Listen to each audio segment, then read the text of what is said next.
So when does a day actually begin? I mean, it sounds like a really simple question, right? But what if I told you the answer could unlock one of the biggest, most forgotten debates in all of religious history? What if a fundamental assumption we all make about time has been hiding an ancient secret right under our noses?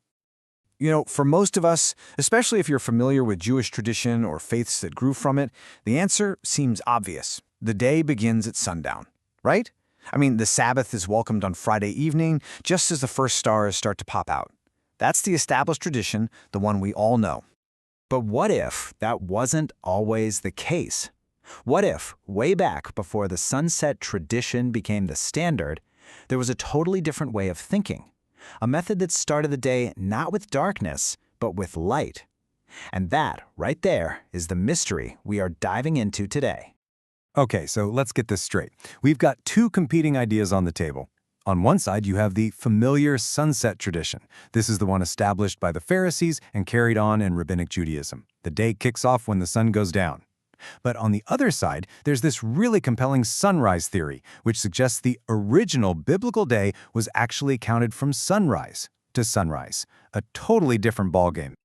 All right, so where do we even start looking for clues? Well, our investigation is going to take us to the desert caves of Qumran, home of the legendary Dead Sea Scrolls.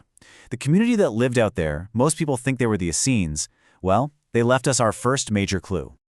See, the folks at Qumran had a totally different way of looking at time. They completely rejected the official lunar calendar that the Jerusalem temple was using, the one where months start with a new moon. Nope, they used a super consistent 364-day solar calendar instead. And their reasoning was deeply theological. For them, light was the very first thing God created. And let me tell you, this wasn't some minor disagreement. This caused huge, massive conflicts. It meant their holy days were completely out of sync with what the priests were doing back in Jerusalem. So how on earth did they justify this? Well, it all came down to a super strict, really literal reading of the creation story in Genesis. Here's how they saw it. Step 1, God creates light. That's what kicks off the day. Step 2, evening arrives, but the day isn't over yet. The full 24-hour cycle only ends when the next morning arrives. That's what finishes day 1 and starts day 2. And this is the verse that was the absolute heart of their whole argument. And there was evening, and there was morning, one day. For the Essenes, that sequence was everything. A full day has to have both an evening and a morning. So they argued, since God made light first, the day has to start with light. That means evening isn't the beginning, it's just a phase within the day. The day doesn't start with evening, it contains an evening. It's a subtle but massive difference. Okay, so you might be thinking, wasn't this just a weird idea from some isolated sect out in the desert? Well, what if it wasn't?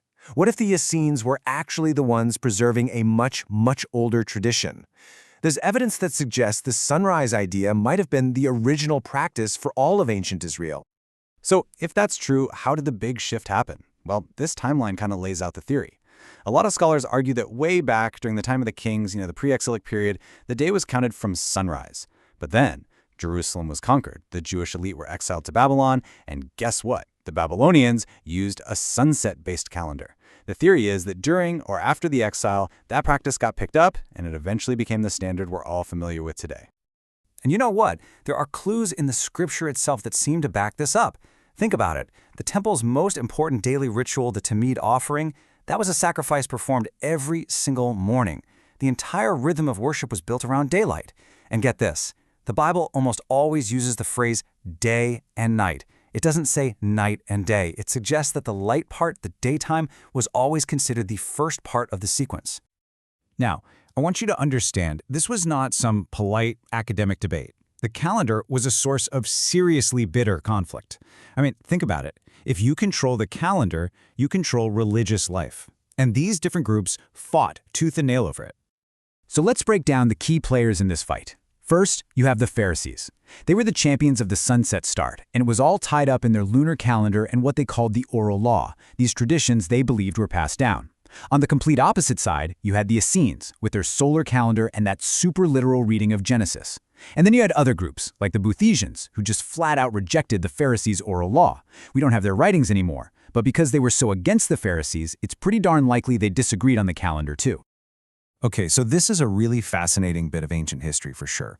But you might be asking, why does a 2,000-year-old debate about calendars actually matter today? Well, because it has absolutely profound implications for how we understand the development of both Judaism and early Christianity. And this is where the puzzle pieces really start to connect to early Christianity, especially with groups like the Ebionites. Now, these guys were a sect of Jewish Christians. They were super passionate about the Torah, but they were also fiercely anti-Pharisee. They rejected all those traditions of the elders. So when you think about their likely connection to Essene ideas and how much they opposed the Pharisees, it becomes highly plausible that they kept that older tradition, a sunrise Sabbath. And this is the moment where it all just clicks into place. If the Sabbath starts at sunrise on Saturday, well then it has to end at sunrise on Sunday. Just stop and think about that for a second. The end of the Sabbath would line up perfectly with the timing of the resurrection, which the Gospels tell us happened at dawn on Sunday morning.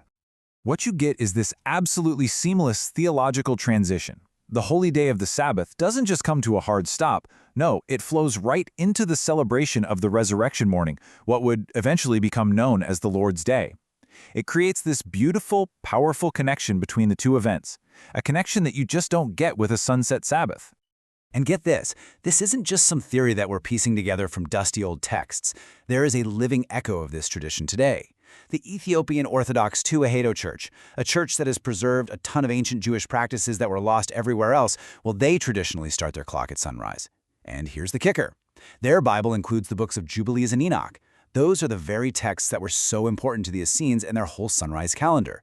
It's a direct, living link. So it all leaves us with this one big final thought.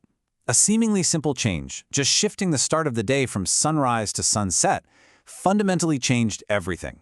It altered the calendar, it shaped religious identity, and it might have hidden these incredible connections that we're only just now starting to rediscover. And it really makes you wonder, doesn't it? How many of our own deeply held traditions are defined by a forgotten debate over a single sunrise?